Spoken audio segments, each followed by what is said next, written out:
Today's guest in How I Got Here is an impact investor who used to work at Goldman Sachs in London and Dubai. He's got an aerospace engineering degree from Delft University of Technology, and he did his executive MBA at Harvard Business School. Today, he is the co-founder of the company For Impact, and I'm really curious to know more about him and his journey. Let's talk to Ali Najafbagy.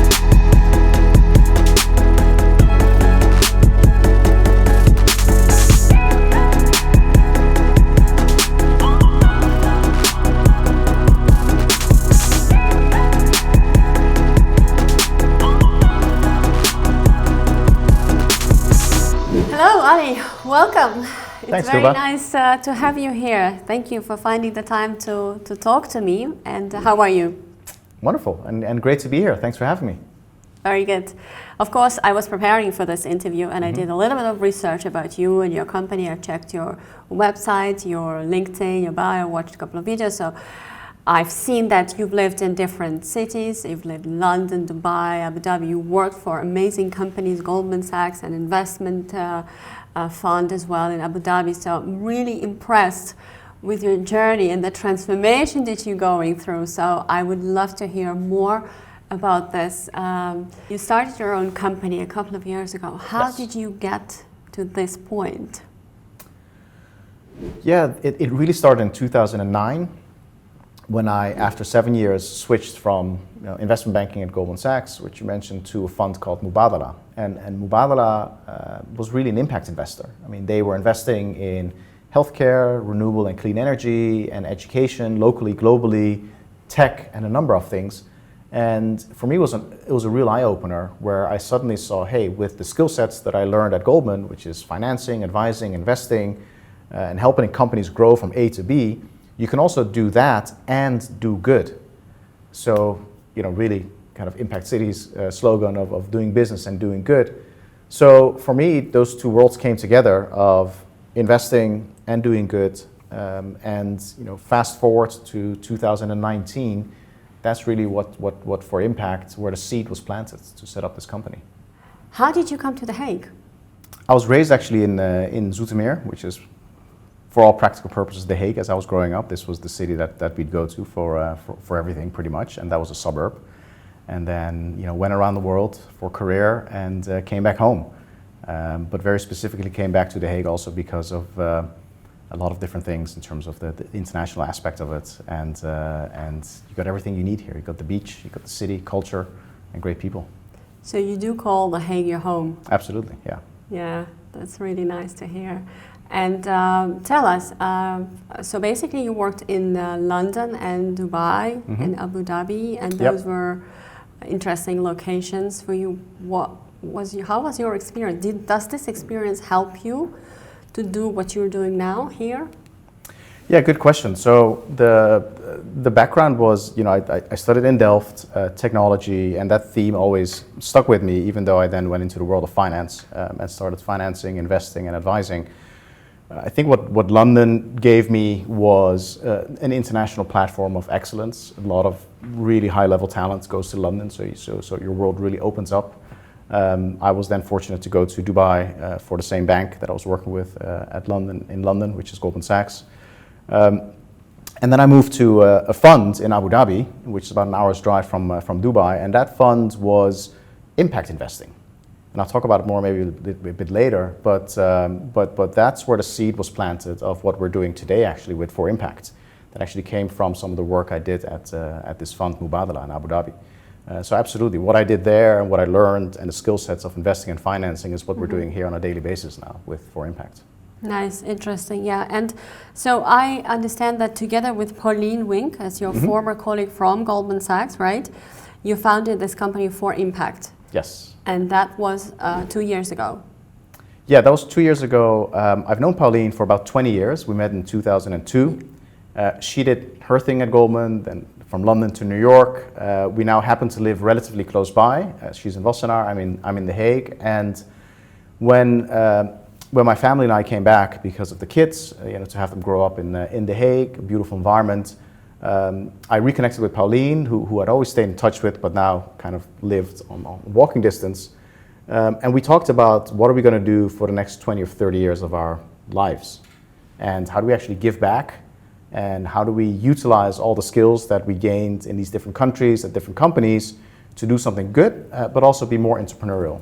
So you came up with this idea together with Pauline. It was Absolutely, yeah. by talking to her, by kind of thinking together. And was she right away on board with this? So Pauline is one of the smartest and most hardworking people that I know, and she's also quite data driven, which is great because we invest in software and data and other things in addition to impact. So speaking to Pauline about any subject, she's not. She doesn't do it from kind of a gut feeling. She does it from a perspective of, does this make sense? And she does her research. So I had this idea of impact investing, which I was doing for a big fund in Abu Dhabi, which is Mubadala. Then I started doing it personally for smaller investments, startups basically. And then with Pauline was talking about maybe we should set up a venture capital fund in the Netherlands to actually do more impact investing, but then in an institutional way. So I basically just asked her to think along and brainstorm together. We did that for several months. I didn't have the specific plan to set up a fund, neither did she, but through our talks, we kind of co-created what now is for impact. So it's a very organic route, but at the same time also through research and data points of what is needed here in the Netherlands and how can we use our skill sets to contribute to what is needed here. Right. Oh, that's very interesting. You were lucky to find a partner in such a kind of natural way, I think. Absolutely. Somebody so like-minded. That's really interesting. So you knew a lot about investment and entrepreneurs and startups. When you started the For Impact yourself with Pauline, you were basically a startup. How easy was that for you to find an investor? Fair point. We started as a startup, so we to a certain extent know what startups are going through. It was the two of us that started it, but it's fair to say that at the very start we were also lucky to have Olivier, who's our associate, who came on board pretty much from day one. So it was really the three of us who approached this together, which is easier than two and much easier than one. How we approached the fundraising part of it is that we already had a fantastic pipeline of potential deals to invest in. So that was already there. We had the knowledge to invest and make companies successful. Pauline was already doing that at Goldman Sachs for many years on the VC side and the PE side. Olivier has a great background, including his MBA. And I was doing it on a personal front with impact investing. So we had two of the three elements, and we were missing the third one, which is the money to invest. And what we did is we started off with family and friends, as these things go. And then we were able to quite quickly expand it to family offices, high net worth individuals. And then I'd say one of the most important elements of it was the RVO seed capital scheme by the Ministry of Economic Affairs and Climate. And that's a very important scheme that funds these kind of funds like our fund, which are seed funds. And they contributed a big portion of the money of the funding so we could actually set up our funds. So that's how it kind of went from small to more institutional. Well, you're not scared to borrow money from family? It's not about borrowing, it's actually. It's always risky. Yeah. So the family portion is really, really, really small, luckily. I think the friends portion is much bigger, and that's also risky because you can, things can go well or things go bad. And it's not about borrowing money, they invest equity. And we very much explain the risks associated with investing in startups, which includes, the possibility of losing money. So we had those discussions up front, but it's always a risk. But as we say, there's the risk-reward trade-off, and these are smart people that know what they're doing.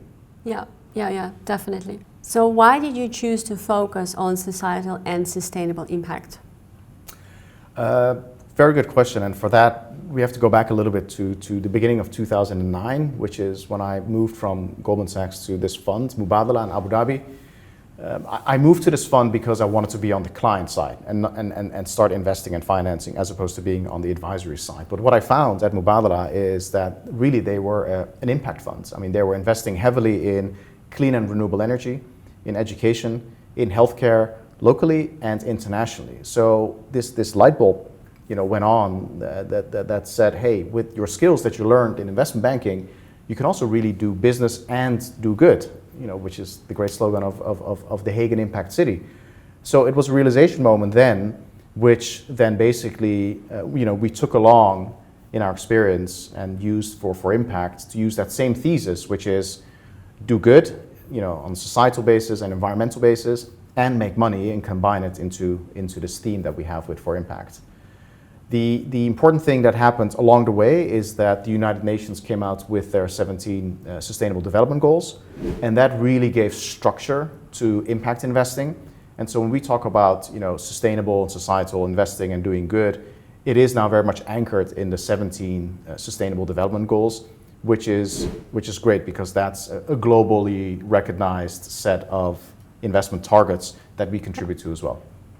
Yeah, and so your partners, your co-founder, were also fully aligned with these ideas from the very beginning. Yeah, I'd say doing good, doing business. The most kind of critical moment that we had with Pauline and also later with Olivier was, again, we want to do something with the skill sets that we have and give something back to society, but we want to do that in a way that we utilize everything we've learned in the last 20 years each. And that's impact investing. I mean, we've always invested, financed, or advised companies to grow from A to B. We've done a lot in tech. I mean, Mubadala, my former fund, is huge globally in tech, both software as well as hardware. Pauline is invested in tech companies. And so, again, it came together.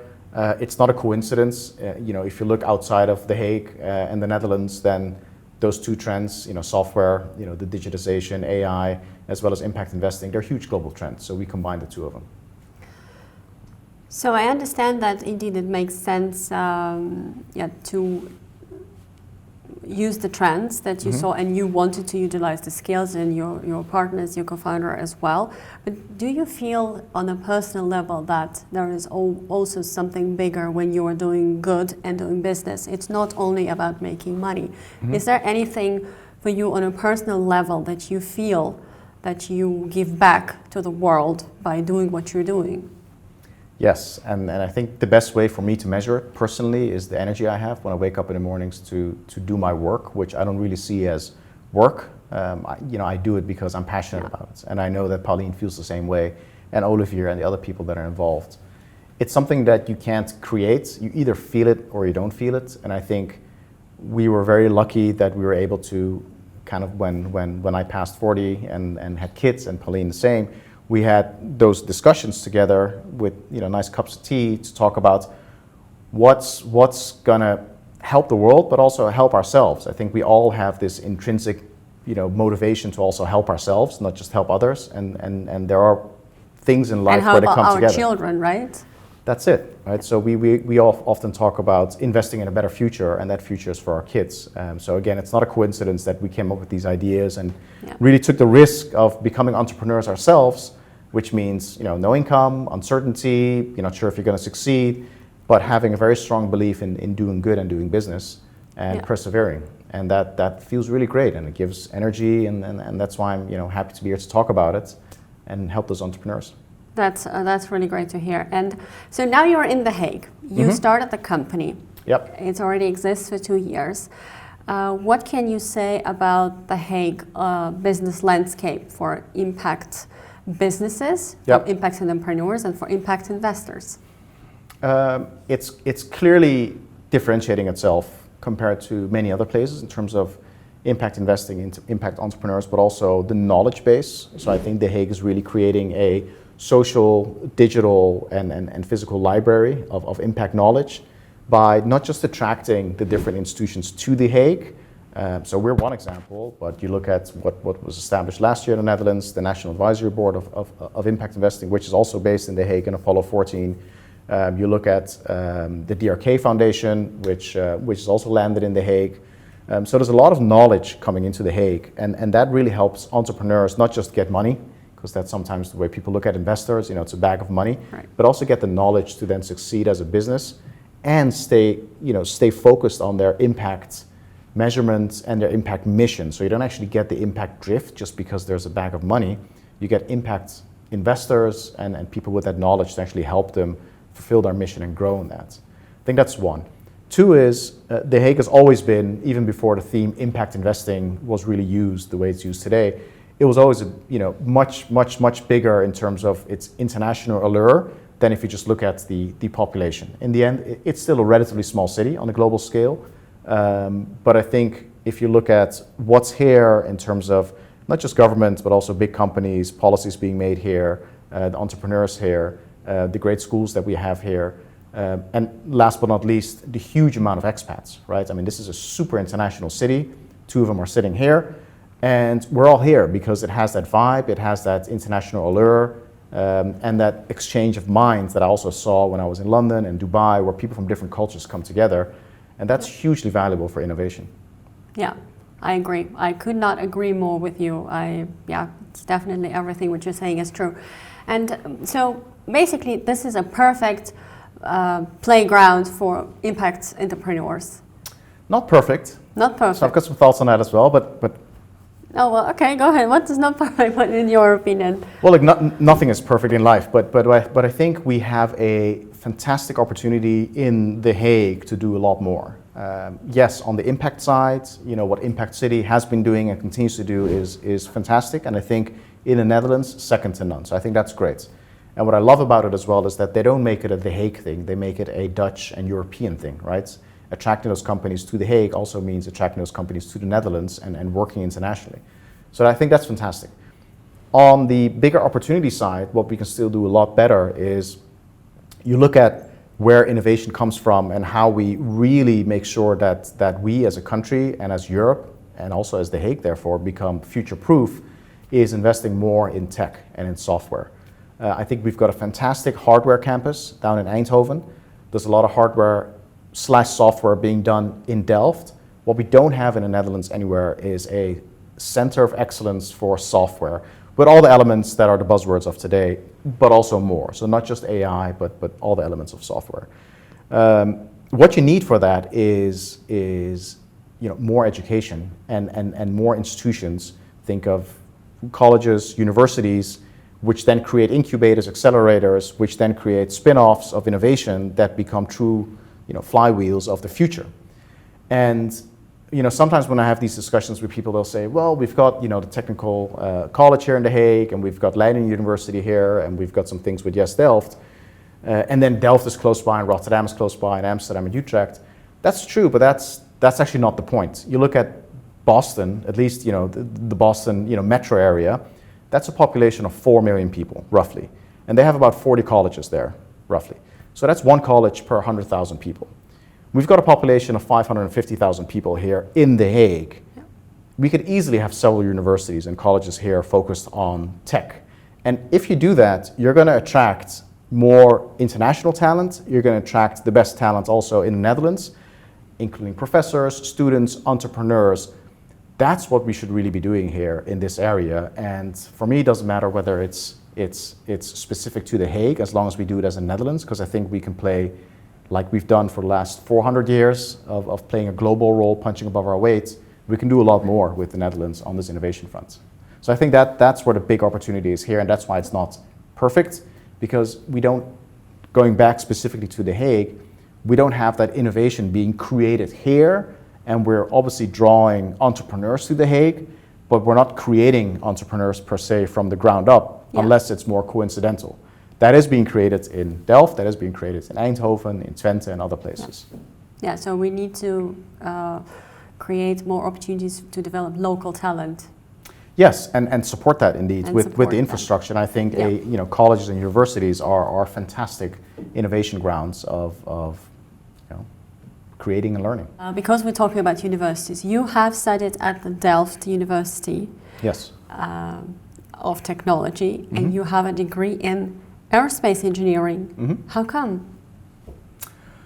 Well, the truth is I wanted to become one in 3 things when I was a kid. I wanted to build rockets. That was my first dream. My kind of second place was become a professional skier. And the third one was become a dive instructor. And as I kind of grew up, I was drawn towards the stars. And so I went for aerospace engineering, specifically for the space part of it, less the aeronautical side of it. Best thing I ever did in my life in terms of decision points, because there's very few moments in life where you have very little information to then decide on, and you kind of do your studies once. I mean, some people have different studies or parallel studies. I did philosophy for a couple of years in Erasmus just to learn, but then once you graduated, you can't most people can't just start a new set of studies. So you kind of roll into it without knowing much. And I loved it, and it was my passion since I was young, and that's the answer. And I think like what we're doing now, I realize that this is my passion now. If you are lucky enough to find your passion, it's not work or it's not studying, it's just living and enjoying. But I think in studies like this, you develop a certain mindset and a way of thinking. Engineers are people who are actually trained to solve problems, and that's the skill that you can use in your life, in your career, in any profession, actually. That's at least how I experience. Do you also see that the things that you've learned there, though you did not go into that profession, but you have learned something that you're using in the business now? No, totally. I mean, at the time when I graduated, a lot of and they still are, but a lot of the big, investment banks and consultancy firms were also interested in engineers, and they are today for that, that reason, mostly. Of course, other companies are interested in engineers as well, corporates and smaller companies, but that's exactly what it is, yeah. Yeah. Interesting, yeah. And going back to The Hague and what's happening here, what trends and opportunities do you see coming in the next 2 to 3 years, maybe 5 years? Yeah. So for The Hague, again, the big hope and the big ambition, hopefully, to create more innovation from here and to build structural pillars that, in addition to the impact side of things, would also, create more business pillars and tech pillars. I think The Hague is doing a great job with, again, working with Delft to bring, the AI and some of the software parts of it to The Hague. But I think we can do a lot more if and once we start focusing on a theme, and I think that theme should be software because it expands through all these sectors. So I'm very, very excited about that.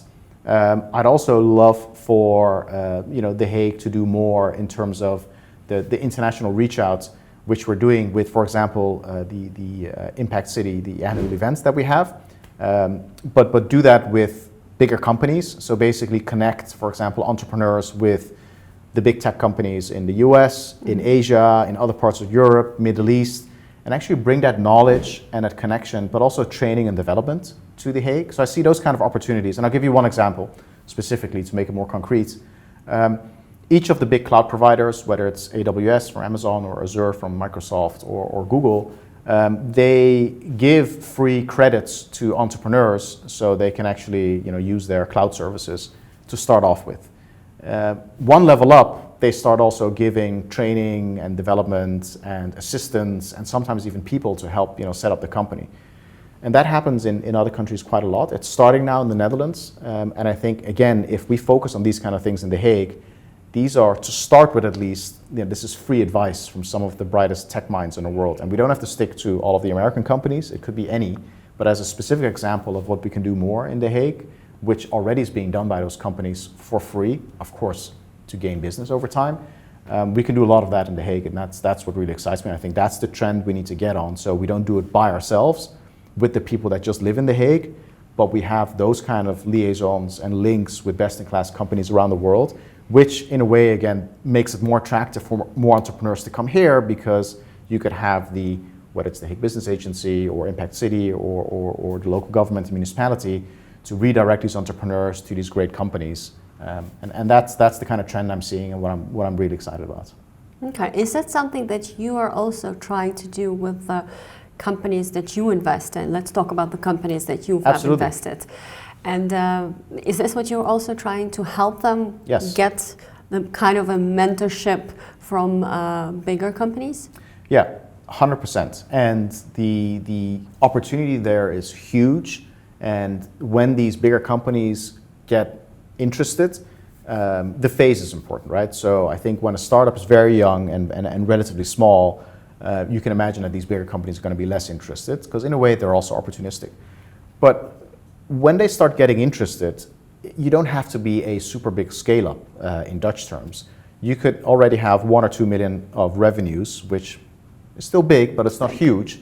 And those companies could become interested. And so for the companies that are a little bit bigger in our portfolio, we are now engaging with them, those who are getting closer to 1-2 million in revenues, to actually work with those 3 big tech companies and get the training and development in. I mean, I had a conversation with a Harvard classmate of mine last week He is the head of global strategy sales for AWS. And this is exactly what we talked about, right? He said, give me 1 or 2 companies that are at the bigger end of your portfolio, and we'll start testing and trying and see if we can help each other. Right, that's great. And how many companies do you have in your portfolio at the moment? So we have 4 right now, which are on our website. We're closing our 5th deal. And the ambition for Fund 1 for Impact is to invest in about 10 to 12 companies and really help them become successful. And then at some point also start looking towards a second fund to make more impact. Nice. Tell us more about those companies. What are they? Why did you choose them? What's so special about them? So that's the fun part. That's the fun part. That's much more exciting than my own journey. So we looked at loads and loads of companies. We had a huge pipeline when we first started, and our first investment, I'll just start at the top, was Envision. And sorry, I will interrupt you. Why? Yeah, please. Like you said, the pipeline was big. Yes. How did you find them so quickly, or did they find you? No, so I was a venture partner for an impact fund in London for a couple of years, and so on their behalf, I was scouting for deals here in the Netherlands. Okay. At the same time, I was also investing myself. And I have a portfolio of personal impact, tech for good deals that I was scouting for outside of that fund. I've also co-invested with that fund in a couple of them. So those 2 work streams combined, I had a pretty big pipeline of deals before we even set up for Impact. Okay. And I think that was one of the 3 ingredients, having that pipeline, the knowledge that Pauline and I had, and then the 3rd ingredient was finding money to then invest in. So we had 2 out of 3. And we selected Envision to invest in because it was the perfect combination of tech for good. I mean, here you have a couple of entrepreneurs, both of them international. One of them lived and studied in Delft. He was studying industrial design, and basically called his friend in India and said, "Come over, I've got a great idea. Let's set up this company." And they moved over. And he did come here. And he here. did, yeah, absolutely. Wow. Yeah, he moved over, left everything behind, and they set up Envision. And what Envision does is Envision through artificial intelligence and tech and software, and through your mobile phone, it's an app, but also through Google Glasses and the camera, it helps the 300 million blind and visually impaired people around the world to hear what we can see. The app together with the camera, but also the Google Glasses with the camera, basically it speaks out loud what the camera sees, which sounds really easy because there's all these things available for free even with Microsoft and other providers, but to actually get it right in multiple languages, both text, visual recognition, object recognition, scenery, is very, very challenging. They've done this, second to none. What I loved about them, and also Pauline, is the impact is deep. It's very intrinsic in the entrepreneurs. They set up this company because one of the 2 founders visited a school of the blind and deaf and asked those kids, if there's one thing that I could do as an industrial engineer to help you, what would it be? And they said, help us gain more independence. And that's what sparked them to set up this company. In addition to that, super exciting tech, really leading edge on the AI side. So good that they're the first company in the Netherlands to win the Google Play Award, which is the Oscars under the apps. It's selected by a Google jury, so friends and family can't vote. And these guys won, and they flew to Mountain View to receive that award. Now they have that partnership with Google.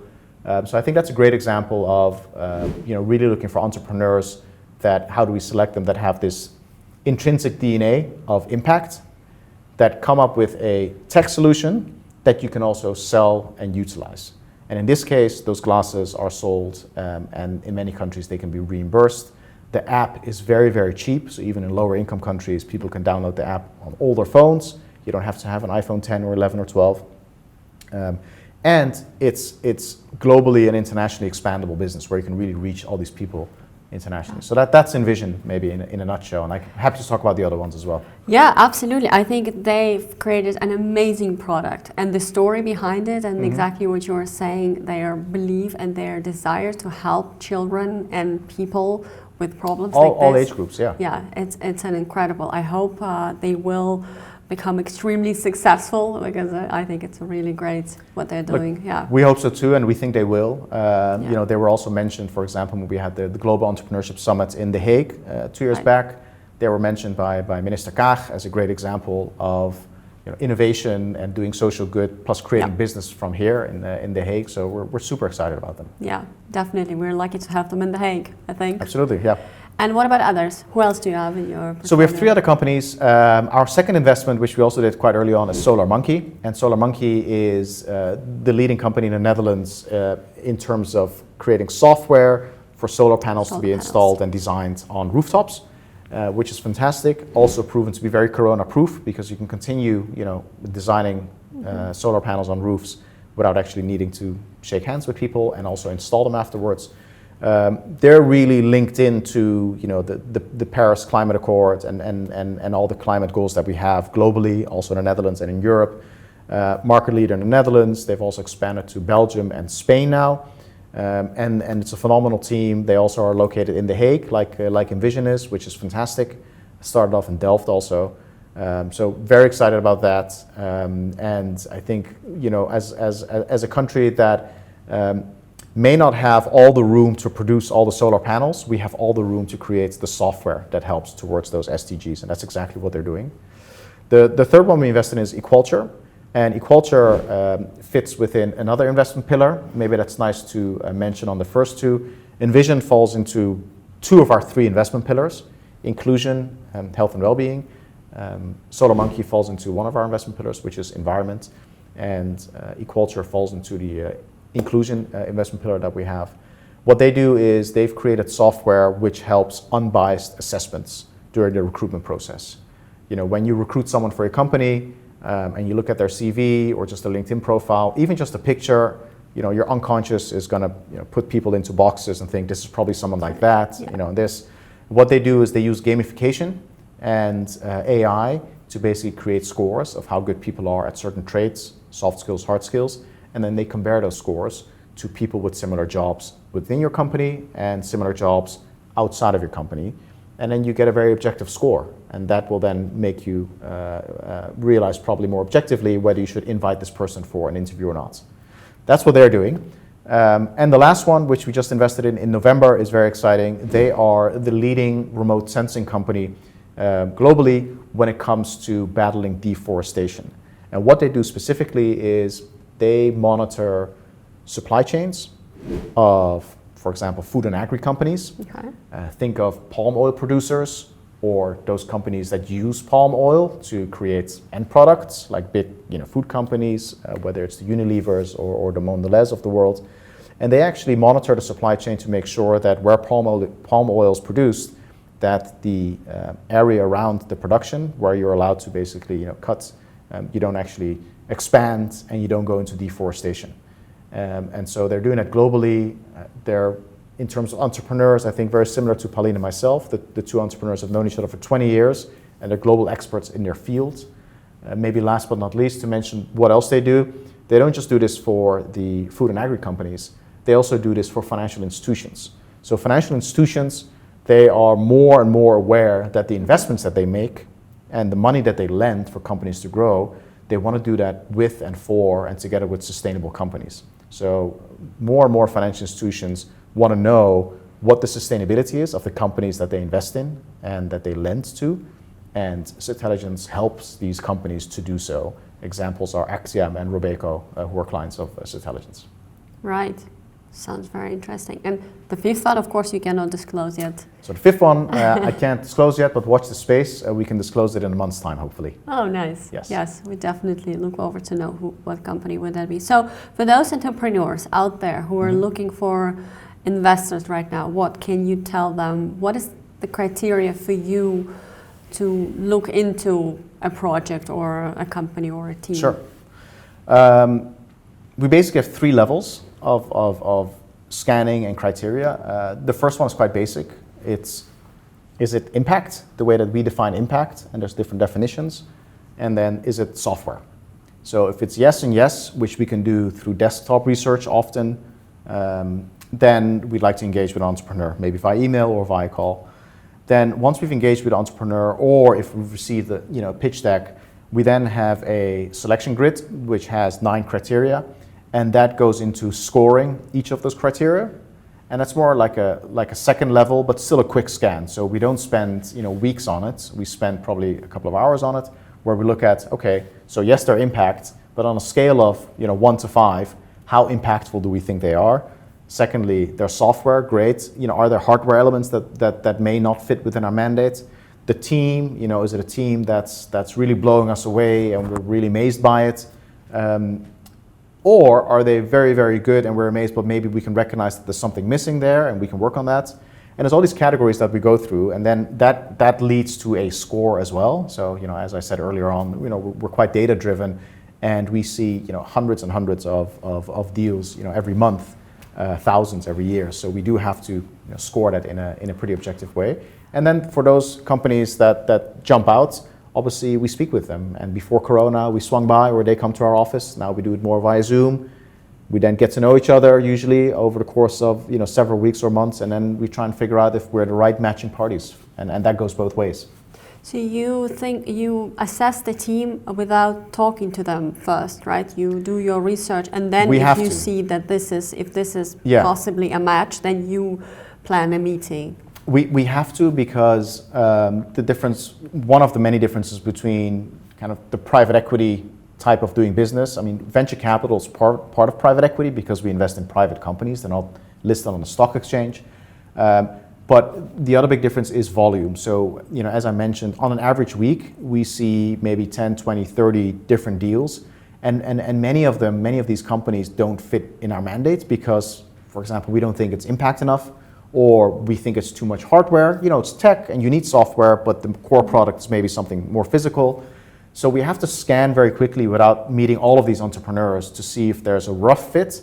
And if there's a rough fit, then we pick up the phone or we send them an email, and then we try and set up a Zoom so we start getting to know each other. So to make that kind of assessment about software, you also need to have some sort of a knowledge. Do you have other experts who help you with that? Very good question. So obviously we can't do this alone. And we've got a team of 3 full-time people, which is Olivier, Pauline, and myself. We've got a business analyst, Rick, who's with us right now. He's actually going to set up his own startup. So he's leaving us at the end of this month, but stay associated with us, obviously.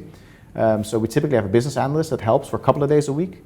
We have 3 venture partners, one specifically on the tech side, which is to your question, one on the impact side, one on the legal side. We work with them. We have a big group of investors behind us that can help us, and they have a lot of knowledge. They're local and international. We have an advisory board with a lot of knowledge. So there's all these different elements.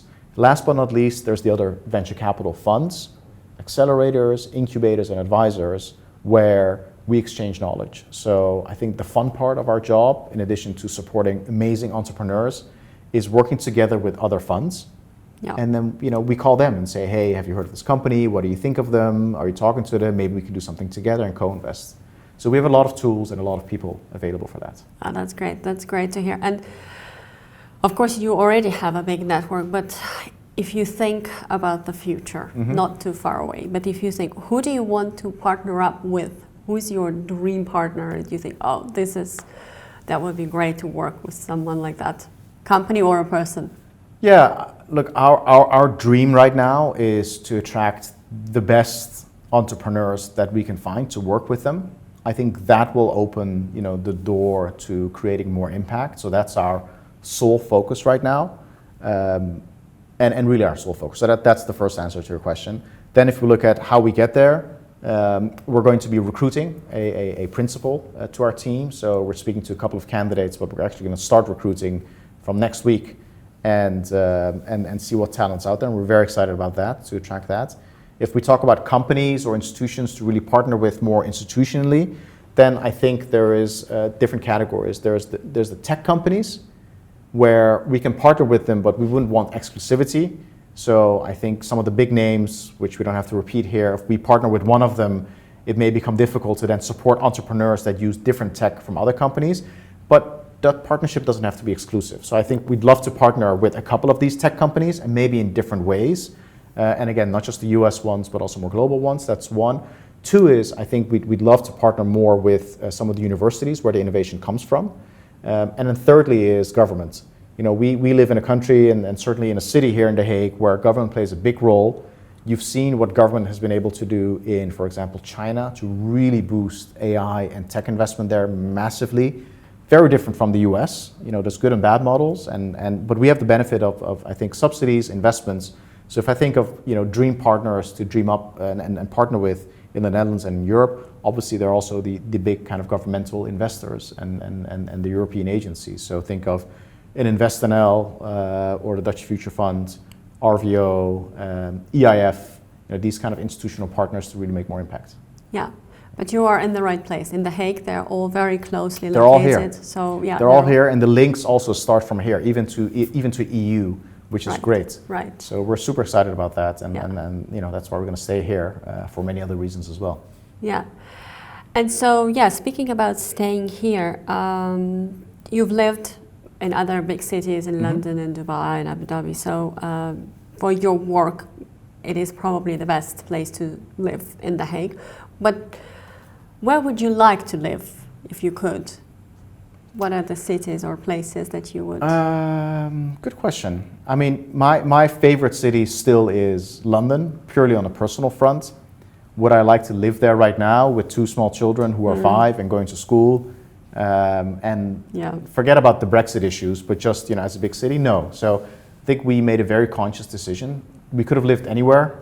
In some places, probably in smaller houses than other places, given the cost. But we very consciously chose for The Hague because of the balance of, the work life, the schools, green, and my favorite part of the city. I was going to ask you this question. Oh, great. So let me answer right now, because that's another huge plus point for me and my family, and we all love it, is the beach. I mean, what city can you live in other places where the beach is so accessible? The dunes are gorgeous, right? I mean, they're picture perfect, ready for photographers and movie makers. The kids have fun, we have fun. Yeah.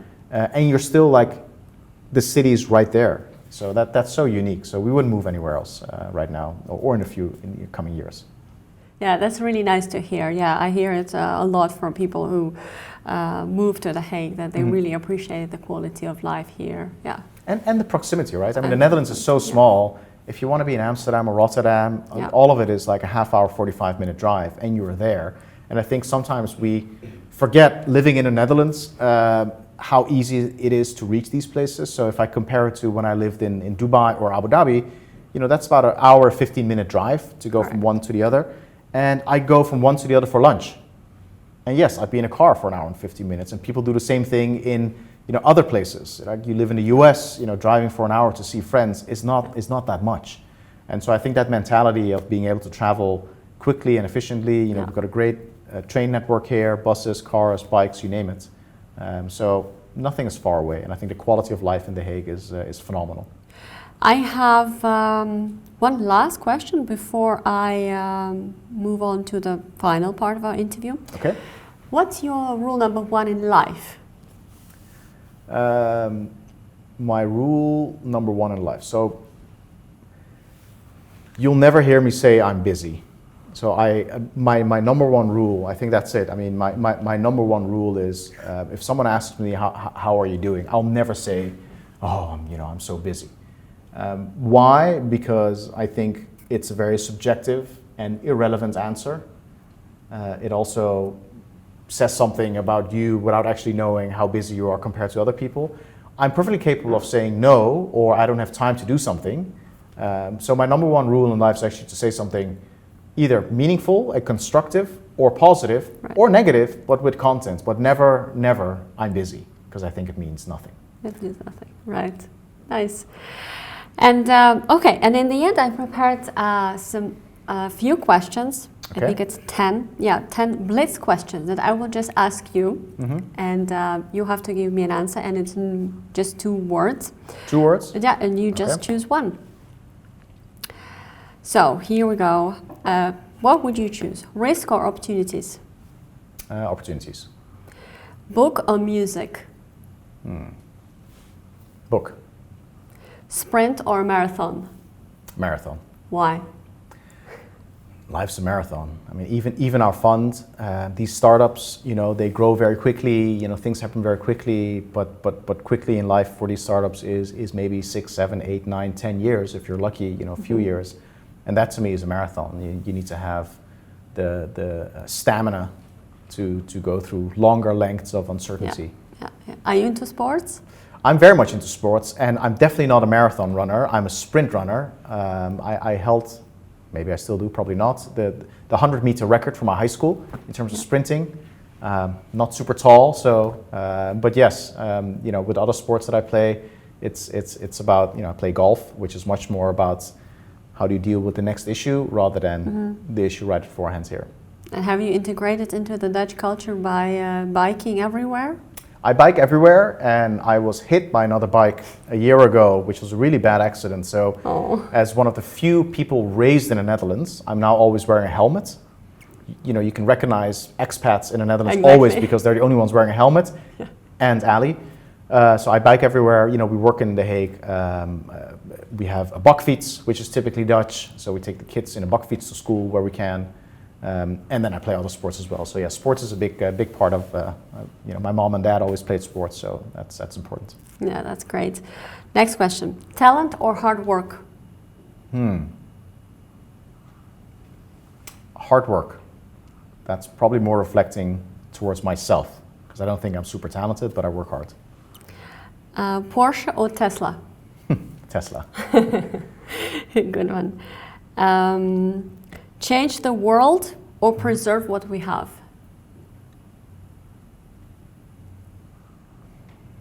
Change the world. Good one. And here's a question. If someone wrote a book about you, who would that be and why? Who would that be and why? Hopefully one of my sons one day. Why? Because I'm doing the same thing with my father right now. I'm writing his biography, and it's taught me things about him and about myself and our family and about life really, which I would not have gotten otherwise. Nice, nice. If you could change one and only one episode in your life, what would that be? One episode of my life, what would that be? I would have maybe left investment banking earlier to explore other things. I was there for 7 years, and it came more from a background of growing in the corporate ladder and becoming more senior, and more senior. But I realized later that life is much more about exploring and trying different things. And I don't have to become that professional ski instructor per se. I could do something that's a bit more adjacent. Yeah. But I probably would have explored going back earlier, maybe after 3 years. And there's one more thing, actually. Good question, and obviously unprepared for this, but I had the opportunity to go to business school after my second or third year, and a couple of people really told me I should go to business school and do my MBA. And as a continental European university graduate, you do your bachelor's and master's, you study for 6 years, so that's a long time. That's very different from the Anglo-Saxon model where you typically do your bachelor's, maybe start work, and then do your MBA. I probably would have done my MBA. And I did my executive MBA much later in life at Harvard Business School, and I enjoyed that so much that I thought, wow, if I'd done the MBA, after 2 or 3 years of work, my world would have opened up even more earlier. Right. That kind of links to my last question. Mistake or a lesson learned? No, lesson learned. I'm here because I'm learning every day from lessons and also from mistakes. So almost maybe the same answer, same question. Well, it's been really a pleasure talking to you. You too. Thank you so much. Thank you very much. And I wish you a lot of success with your company and to your partners. Well, and yours. So let's stay in touch and share our successes. Thank you so much. Thank you. Thank you.